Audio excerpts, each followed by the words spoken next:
Boa tarde para todos, obrigado pela presença na nossa primeira reunião extraordinária da congregação do IMEC.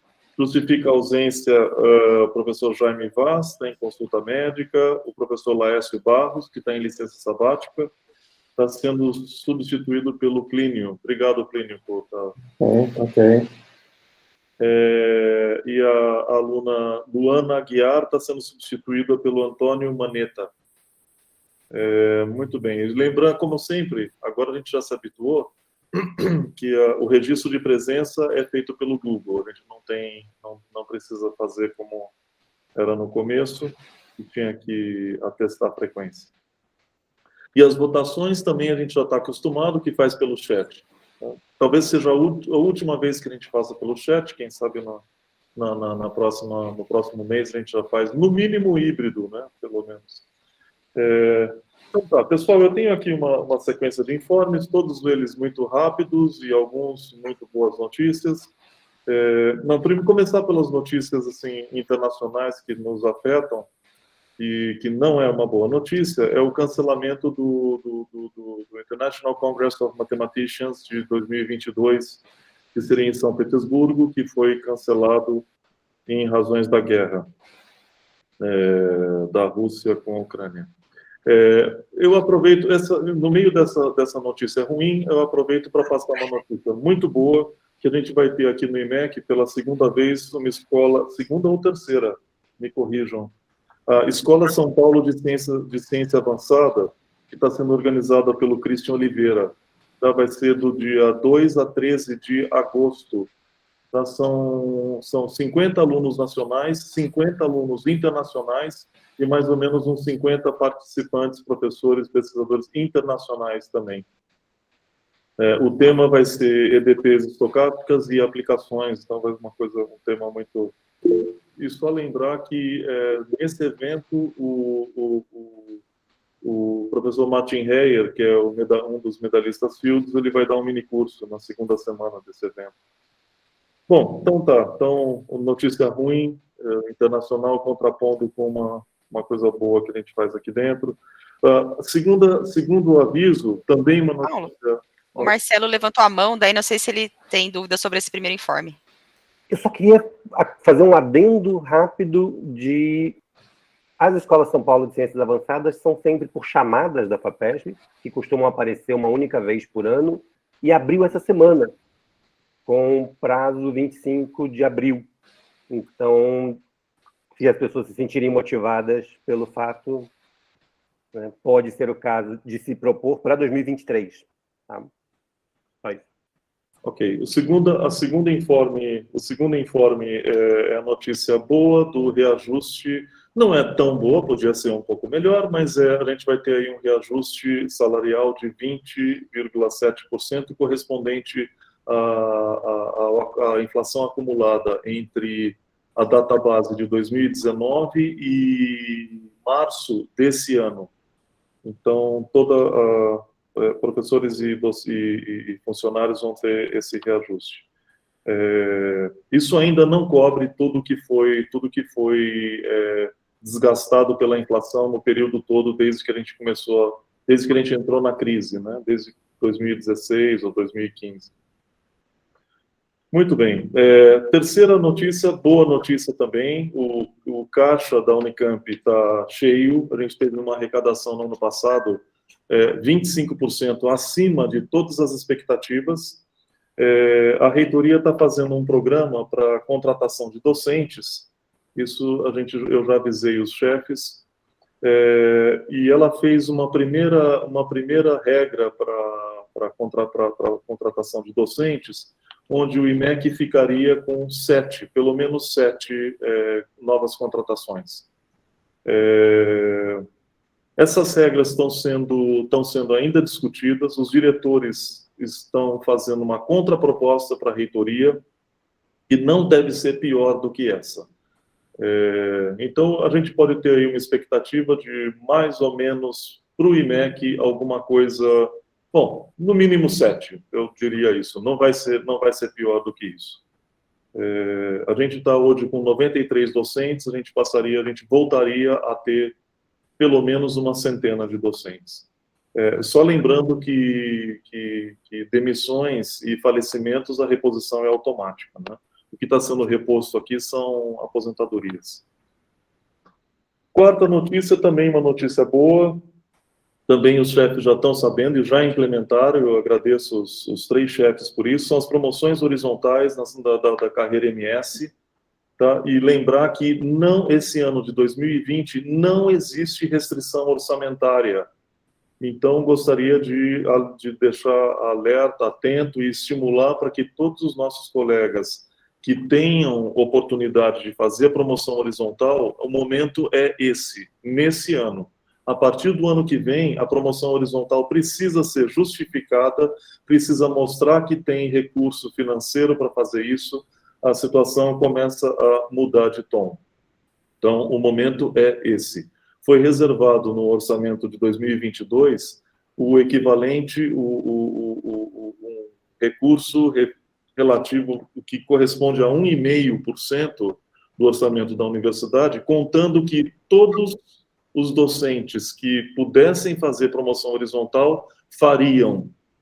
Então, já está na conta da universidade que todos fariam um pedido para promoção horizontal. Essa é a conta que foi feita.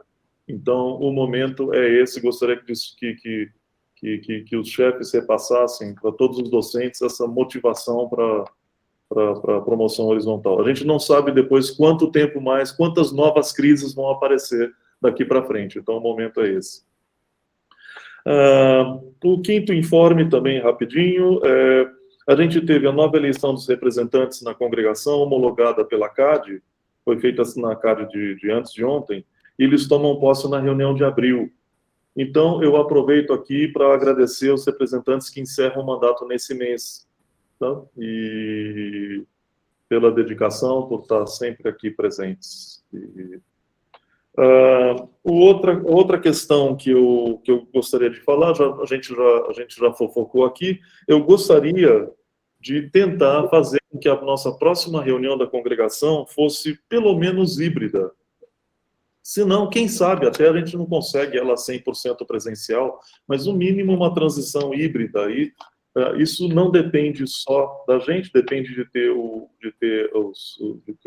ter a parte técnica funcionando para isso, né?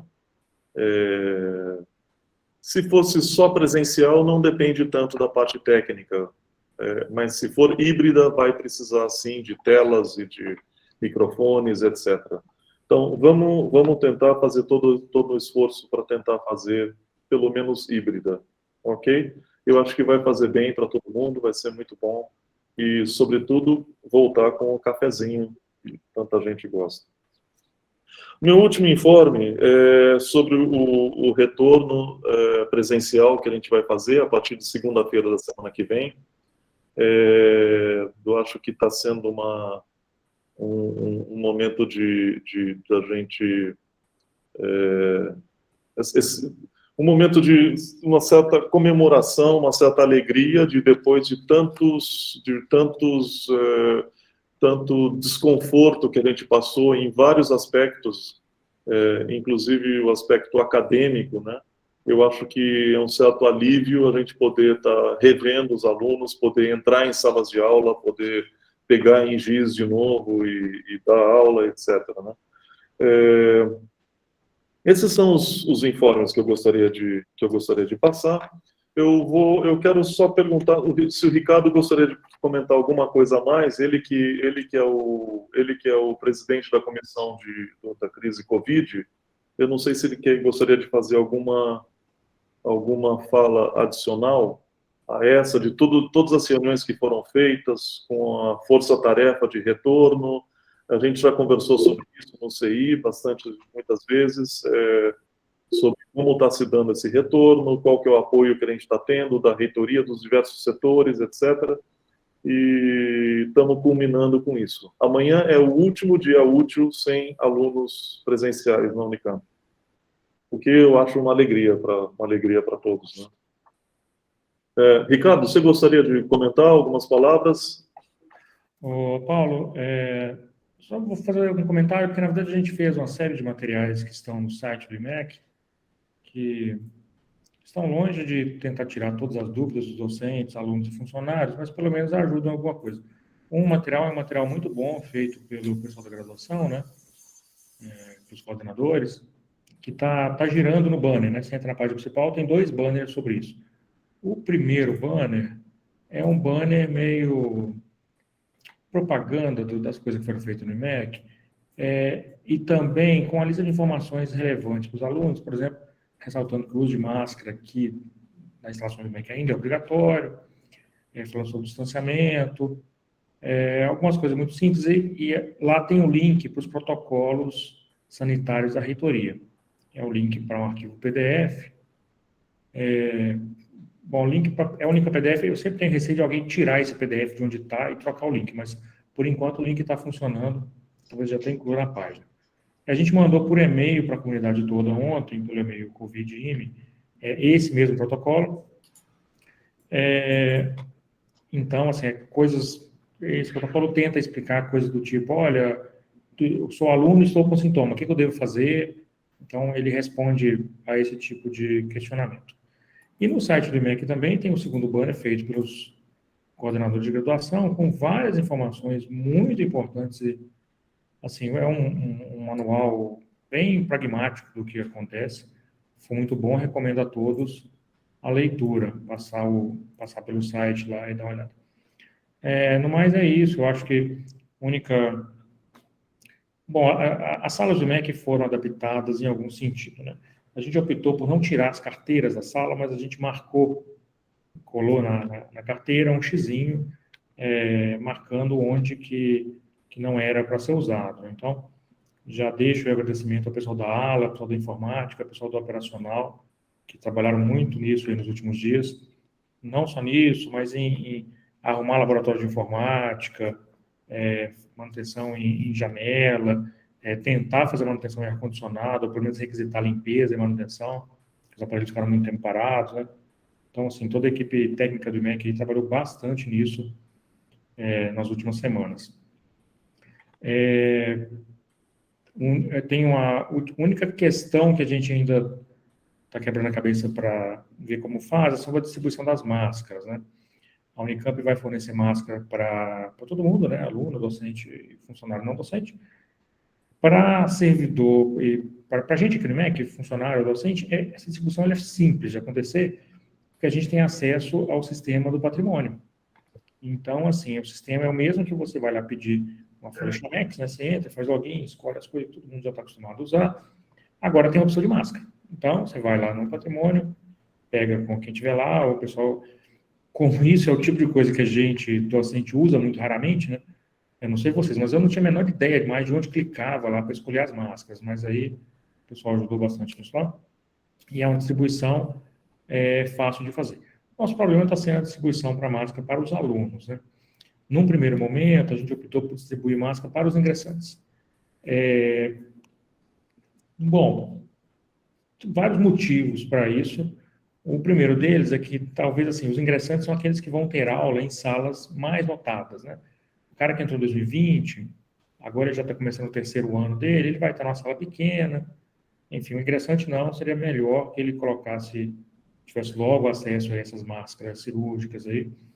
E o outro motivo é logístico, né? Não é fácil montar uma logística para distribuir máscaras. O IMEC é um instituto que tem muitos alunos. Se a gente fala, olha, venham segunda-feira, 8 horas da manhã aí retirar máscara, ia ser um caos.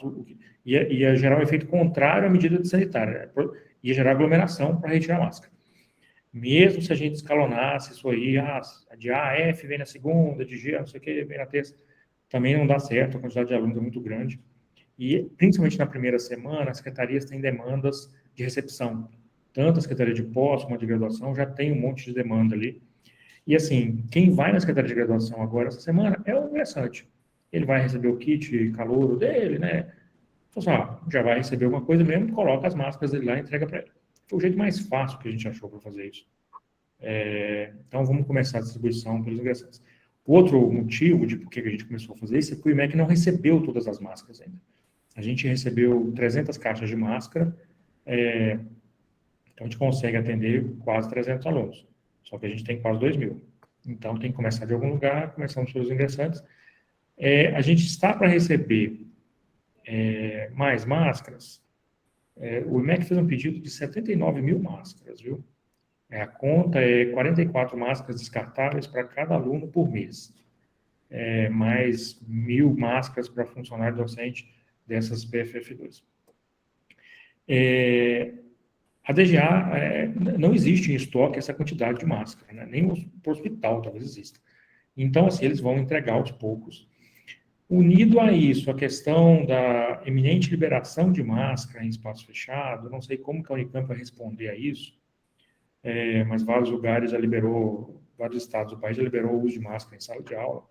Então, assim, eu não sei como que a Unicamp vai se adaptar a esse protocolo, que é um sério risco, né? Se você distribuir um monte de máscara, aí chega semana que vem, o governador decreta que não precisa usar máscara em sala de aula mais.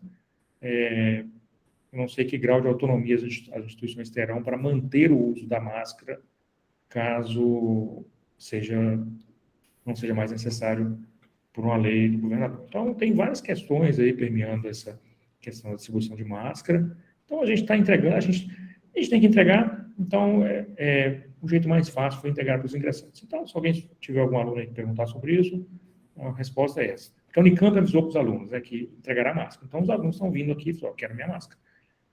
Então, a logística de distribuição não é essa. Primeiro, ingressantes, e vamos acabar com o nosso estoque, e aí, quando a gente receber mais, a gente vai montar outra logística de distribuição.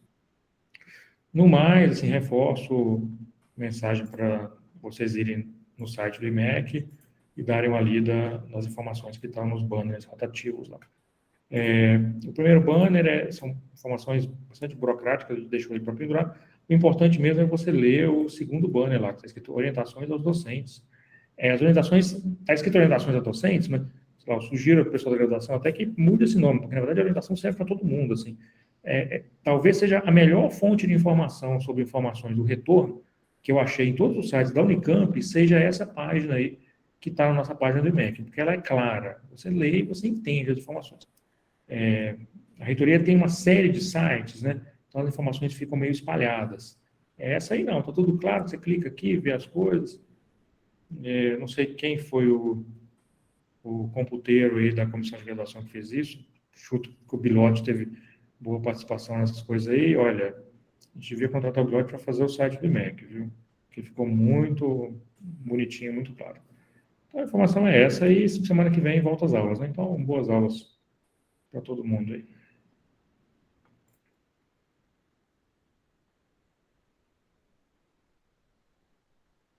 Obrigado, Ricardo.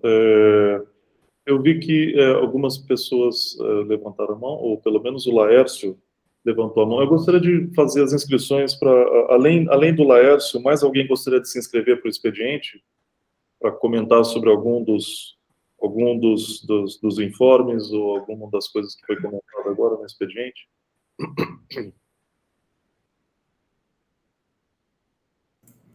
Então, não tendo inscritos... O Bendite está com a mão levantada há um tempo já, Paulo. Bendite, exatamente. Laércio está... Mas eu não sei se está valendo ainda. Laércio? Sim, não, eu tenho várias coisas para perguntar. Então, estão inscritos são Laércio e Samuel. Laércio levantou primeiro. Obrigado, Laércio. Não, eu na fala do Ricardo, acho que ele deve ter explicado um pouco as minhas dúvidas, mas a partir de ontem ou antes de ontem, saiu um decreto estadual aí liberando a circulação de pessoas ao ar livre, né, sem máscara. Isso, obviamente, se estende para a universidade, né? Penso eu, né? A gente não vai fazer uma legislação própria para dentro da universidade. Me parece que daqui a 10 dias, 10 não, acho que no dia 23, existe a possibilidade da liberação das máscaras, inclusive em lugares fechados, né? Então, eu estou vendo assim, a gente está tomando medidas de segurança e coisas que estão acontecendo na contramão, né? Por exemplo, essa distribuição de máscaras vai ficar, de uma certa forma, inócua, né? A gente está gastando dinheiro nisso e para, de repente, não precisar mais, né? Claro que aí compete a cada um. Eu, por exemplo, eu não vou me arriscar a não usar máscaras, pelo menos por enquanto, mas é uma posição pessoal minha, né? Então, eu acho que isso aí vem a deturpar um pouquinho a nossa retomada, porque cada um fala uma coisa, enfim, né? E isso, essa dúvida que eu estou tendo, acho que a maioria da comunidade da Unicamp também foi pega de surpresa por isso, né? Então, esse é um ponto que eu não sei exatamente se existe uma informação.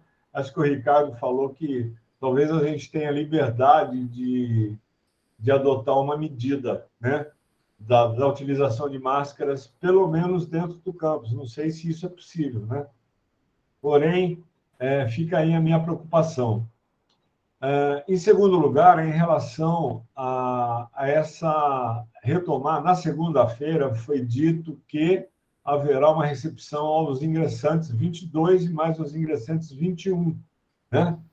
Aí também, eu vou dar uma aula em uma disciplina que eu não sei se são ingressantes ou não são ingressantes, não recebemos. Como é que eu vou dispensar alunos se eu não sei se são ingressantes ou não, né? Acho que isso deveria ser informado também, né? Quais são as turmas aí do IMEC que serão afetadas por essa medida, né? Em geral, quando eu dava aula em outro instituto, eles mandavam sempre, acho que era o centro acadêmico, a secretaria da graduação, dizendo que na primeira semana de aulas haveria a semana de calouros, né? Então, que eu dispensasse os alunos, eu mandava um e-mail e estava tudo ok, né? Mas até agora eu não sei se a turma que eu vou dar aula é de ingressantes ou não, né? Uma terceira preocupação minha é em relação a essa mudança da CEP, em relação ao controle de frequências, né? De fato, isso não sei se até que ponto, qual que foi a justificativa para isso, né? Porque nós poderíamos ter vários casos aí de situações que a gente não tem, ou seja, deveria haver um controle central para ver quem é que pode ou quem não pode frequentar as aulas. Eu não sei se dentro do nosso protocolo tem esse tipo de situação. E imagino eu, no caso das salas gêmeas, né? Como é que se vai controlar a frequência em uma sala que só tem um robô, né? Ou tem o telão lá, né? Então, exatamente esse é o terceiro ponto. Eu também estou com dúvidas em relação a isso. E quarto e último, em relação ao informe que você deu de novas vagas para o IMEC. Foi feito um estudo há 2 anos atrás, onde tinha lá uma equiparação entre vagas docente para o departamento, enfim, todas aquelas coisas. A nossa ideia, talvez haja um estudo agora para ver, você disse que pelo menos 7 vagas, né? Nós, nessa pandemia, tivemos 3 aposentadorias, né? E essas vagas foram em função, inclusive, das aposentadorias. Deve prevalecer essas trocas de vagas ou nós vamos ainda controlar o tabelão, né? A nossa ideia é equiparar a média de vagas por departamento ou é repor aquilo também que nós perdemos, né? Então, fica essa minha preocupação em relação à política que nós vamos adotar em relação a isso. Ok, obrigado, Laércio. Em relação aos 3 últimos pontos, eu posso responder, pelo menos parcialmente, até onde existe resposta. Em relação a se sua disciplina é de primeiro ano ou não, isso você consegue com os coordenadores de graduação. Então, isso é fácil de ser resolvido. Em relação ao que foi decidido na CEP, o que foi decidido não é que existe controle de frequência. É exatamente o dizer que a frequência não é livre. É só isso, não está obrigando ninguém a fazer controle de frequência. Nós voltamos à situação que era antes da pandemia. Quer dizer, o professor controla se o professor quiser, reprova por falta se o professor quiser, como sempre foi. Então, não tem obrigatoriedade de controlar frequência. Tá? Então, esse foi o resultado da reunião, que acharam que dizer para os alunos que tanto faz estar presente ou não estar presente, isso não é correto, que faz diferença, sim, o aluno frequentar o ambiente da universidade. Tá? Então, é essa a sinalização que veio da CEP. Não quer dizer que o professor tem que controlar e que tem que ser carrasco e que tem que dizer quem está e quem não está e reprovar por falta. Não é isso. Tá ok? A gente, repito, voltou à condição anterior de que o professor vai ter, inclusive, as particularidades de cada disciplina. Vai ter disciplina que com 6 alunos, que você olha, você não precisa nem... Você sabe quem foi, você sabe decor, quem vai, quem não vai. Vai ter disciplina com 140 alunos, que não tem, que é impossível você fazer o controle. Então, assim, fica as particularidades e o bom senso para cada grupo de disciplina. Eu imagino no mínimo 5, 6 grupos diferentes de disciplinas no IMEC, que tem que dar soluções distintas para cada uma delas, né? E graduação é uma coisa, para pós-graduação é outra, então não se preocupe, não foi aprovado controle de frequência. Simplesmente... Sim, isso faz uma grande diferença, Paulo. Está sendo dito que a frequência é, sim, um valor importante para a universidade. Tá? Como, de que maneira, isso é para ser resolvido em outras instâncias. Cada unidade pode ter a sua maneira de decidir, cada professor tem a sua autonomia, mas na instância, na instituição Unicamp, a Unicamp está dizendo a frequência do aluno, a presença física é uma componente importante. Não é uma coisa que tanto faz você vir ou não vir. Tá? É para isso que foi gasto tanto álcool, para isso que foi gasto tanto planejamento, salas paralelas, robozinho, etc., esperando que os alunos venham. Se for para dizer para os alunos que não viessem, falar, então não precisa de tudo isso. Né? De qualquer maneira, isso é o que está na CEP então, repito, não é obrigatoriedade de controle de frequência. E a sua última pergunta sobre a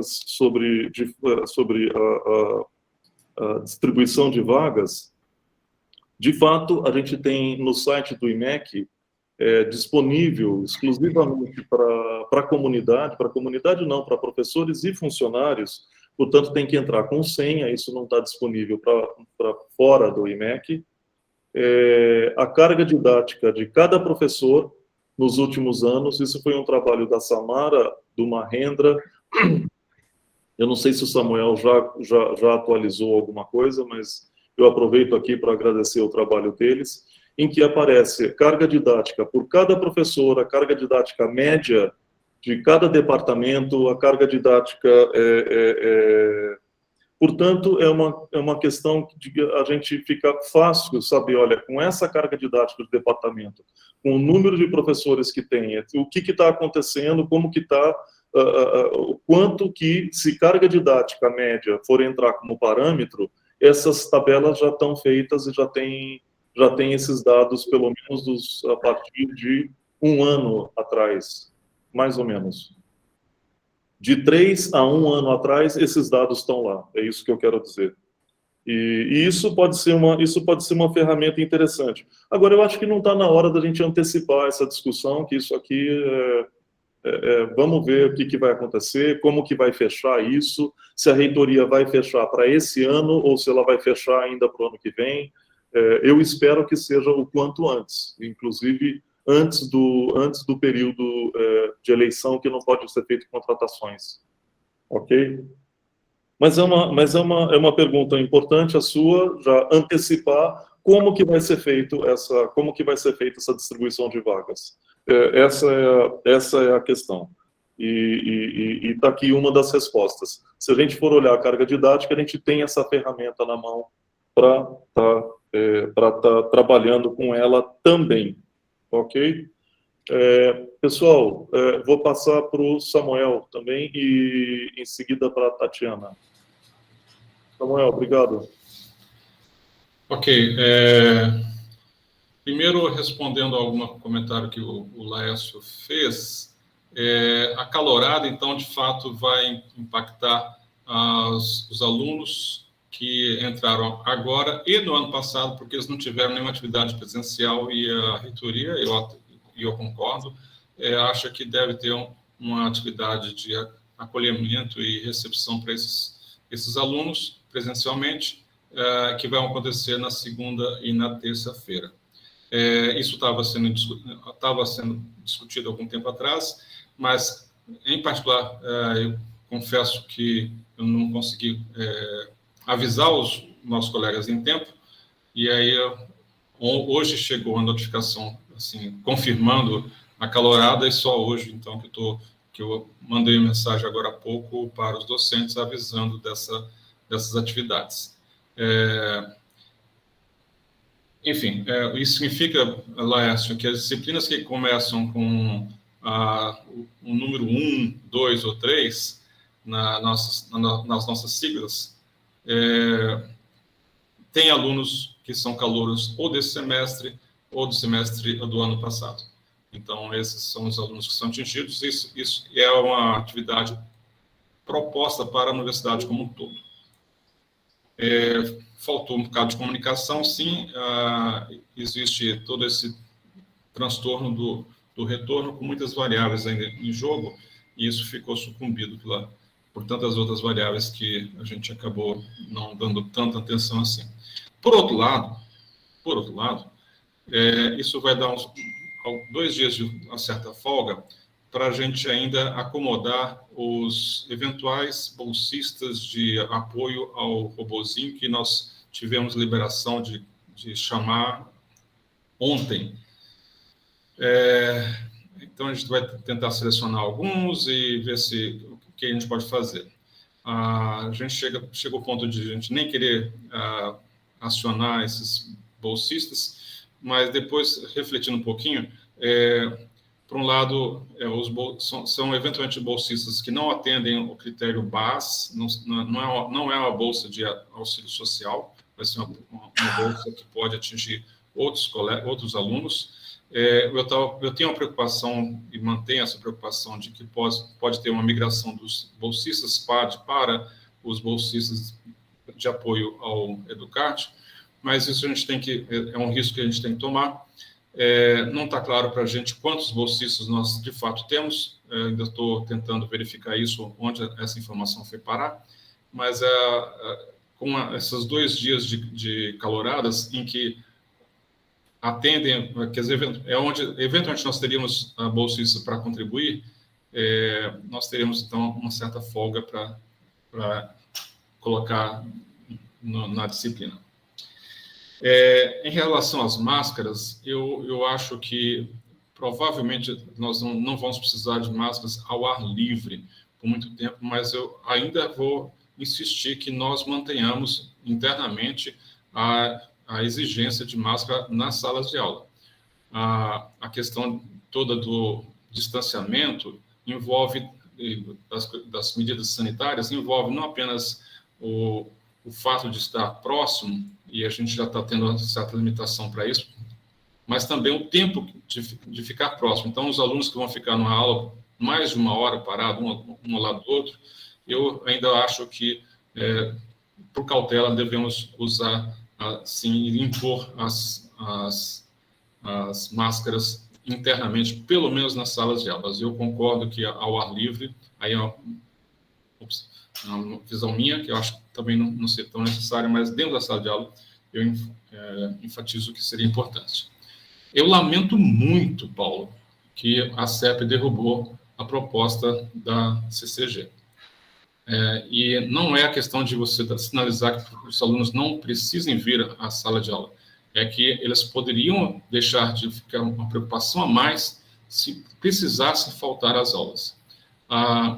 E aí, o fato de a gente estar tentando atrair todos os alunos para fazer as atividades aqui, mas aí também discordo da sua interpretação, Paulo, de que não é obrigado registrar a frequência. A gente vai registrar a frequência lá no final do semestre, a gente tem que indicar quantas horas o aluno teve na turma. era exatamente como nós fazíamos antes, é verdade. E aí a gente, às vezes, fechava os olhos e dava alguns valores lá, às vezes, algumas vezes aleatórios. Mas num grupo de docentes que nós temos, tem aqueles docentes que são mais tranquilos, mais flexíveis, e tem aqueles bastante mais legalistas que, não, se eu dei tantas aulas, o aluno tem aqui registrado tantas frequências, mas é isso que eu vou registrar.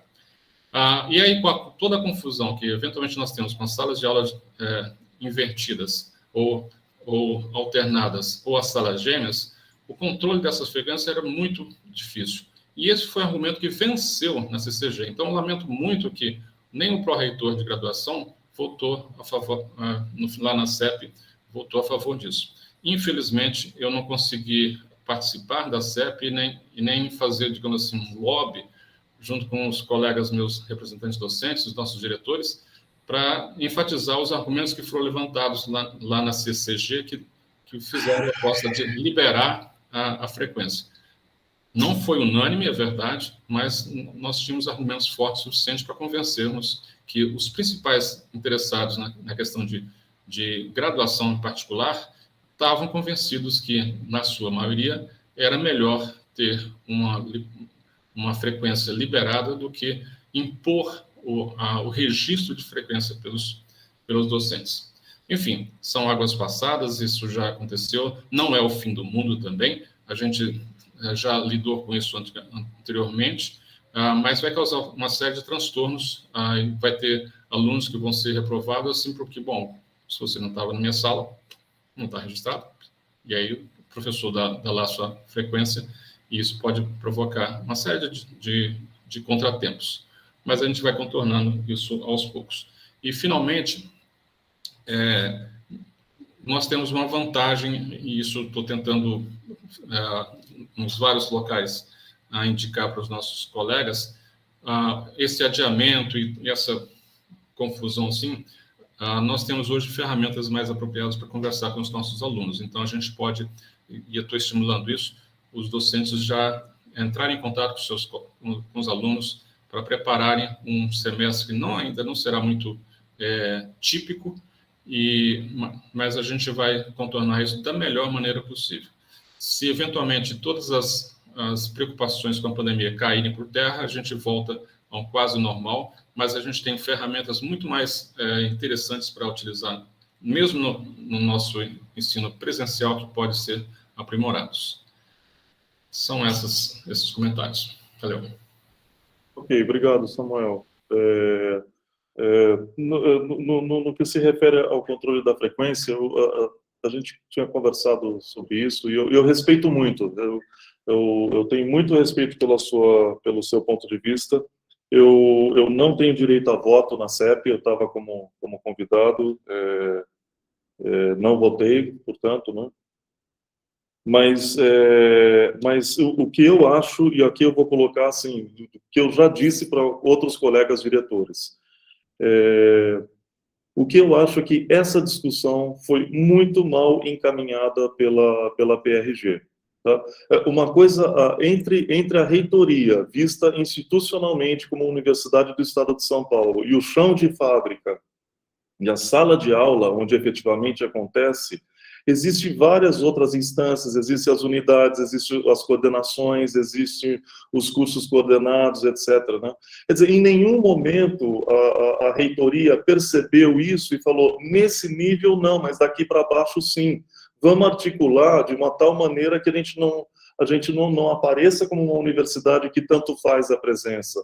Vamos articular e dar liberdade e manifestar isso explicitamente, dizer, olha, os coordenadores vão ter a liberdade de dizer qual curso é obrigatório, um curso de laboratório, por exemplo, é obrigatório porque é lá que você aprende a prática, ao passo que um curso teórico, assiste em casa. Em nenhum momento foi pensado numa articulação desse tipo e ver todas as instâncias que tem entre o topo da reitoria e o nosso chão de fábrica.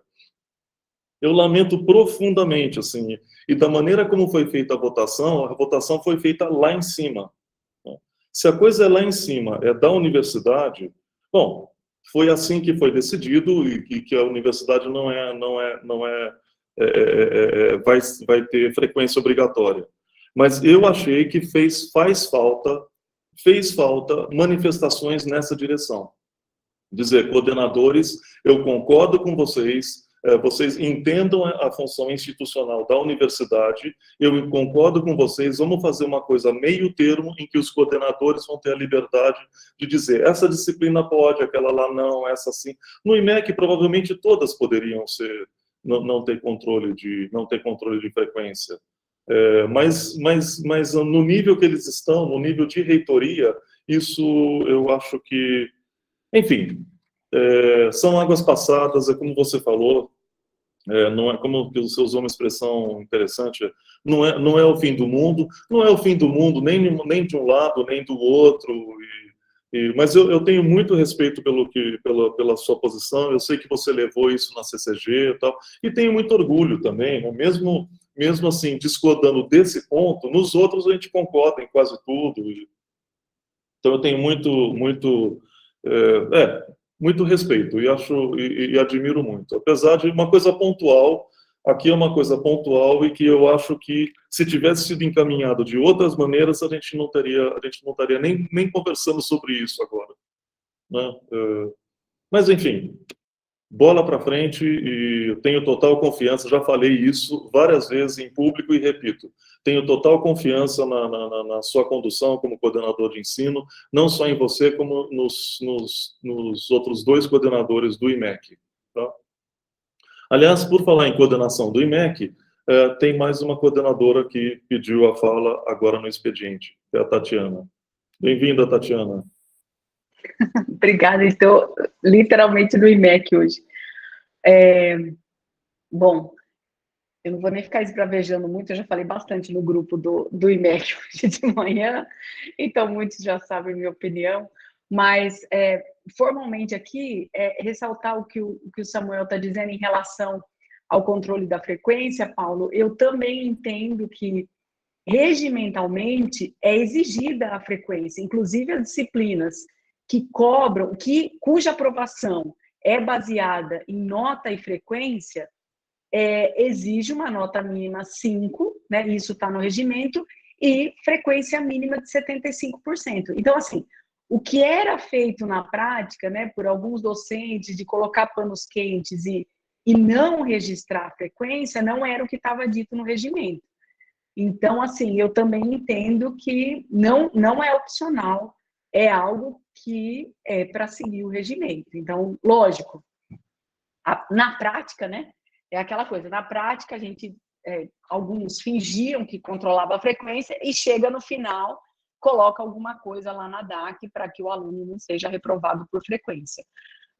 Mas, por exemplo, na estatística a gente chegou a adotar essa prática, porque, por exemplo, nas disciplinas de serviço, é muito importante saber se um aluno...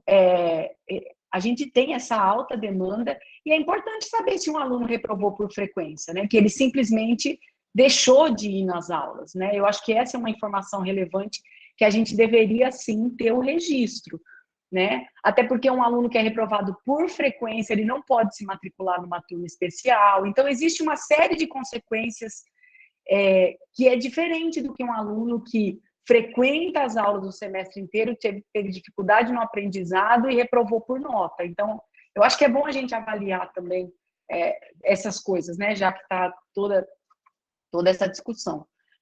Então, também foi meu entendimento de que não é opcional, não. Assim, é por conta e risco do docente, se ele resolver não registrar, mas é obrigatória.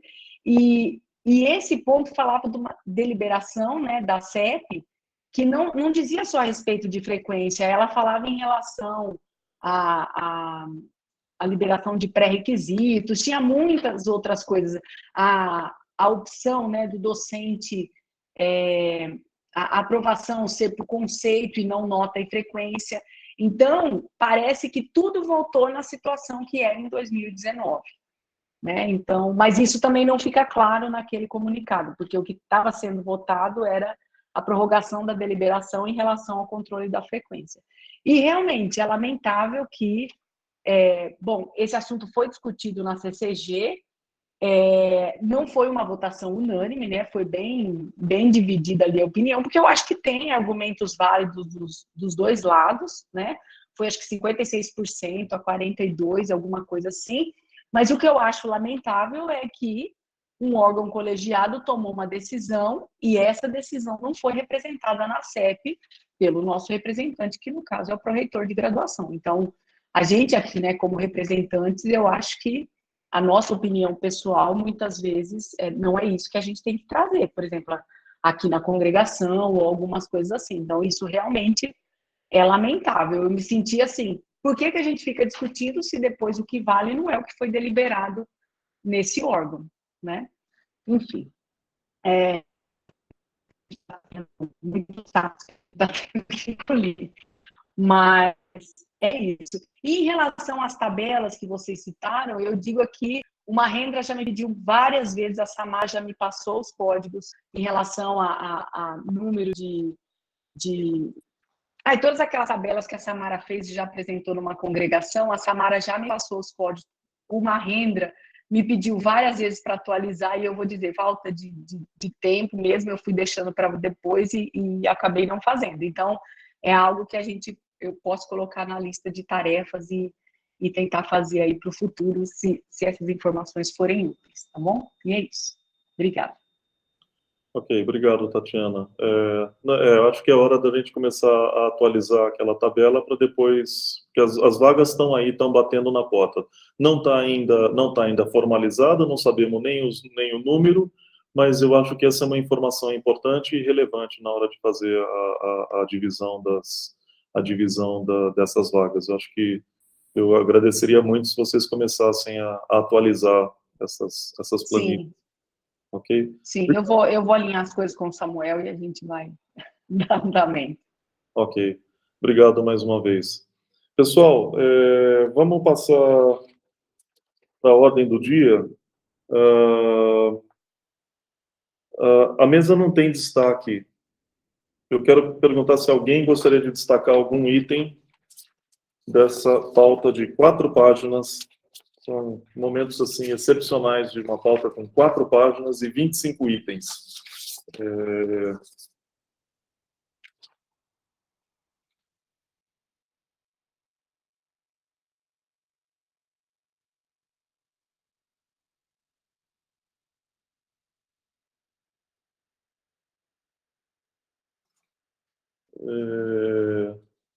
Mais 3 segundos para o delay digital, com algum suposto delay digital. Bom, não tendo nenhum destaque, vamos colocar em votação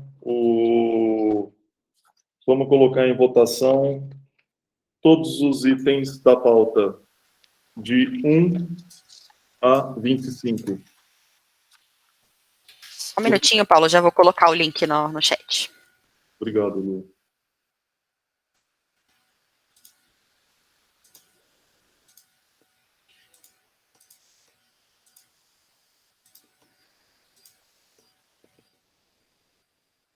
Pronto. Muito bom. Então, em votação.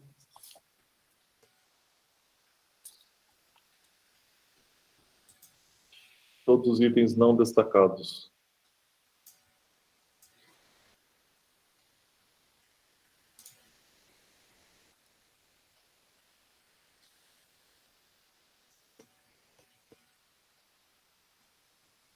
Nós estamos no momento com 18 votantes, tá? Deixa eu ver aqui como é que tá o resultado. Faltam algumas pessoas ainda a votarem. Eu votei. É isso que eu ia perguntar, se o Laércio votou. Ele sempre esquece. Brincadeira, Laércio. Não é que eu esqueço, Paulo, é questão de ansiedade, meu. Acho que agora fechamos, gente. Eu não tomo sopa quente e nem uísque por causa disso. É coisa que você não pode fazer muito rápido. E eu sempre acho que eu votei. Prontinho, ó, a gente tem 17 respostas favoráveis e 1 abstenção. Ok, então todos os itens da pauta estão aprovados e a gente encerra a congregação agora Eu agradeço mais uma vez a presença de todos, as discussões e, sobretudo, os que encerram o mandato agora, em março. E os outros que vão continuar, a gente se encontra de novo em abril. Então, um abraço para todos, boa tarde.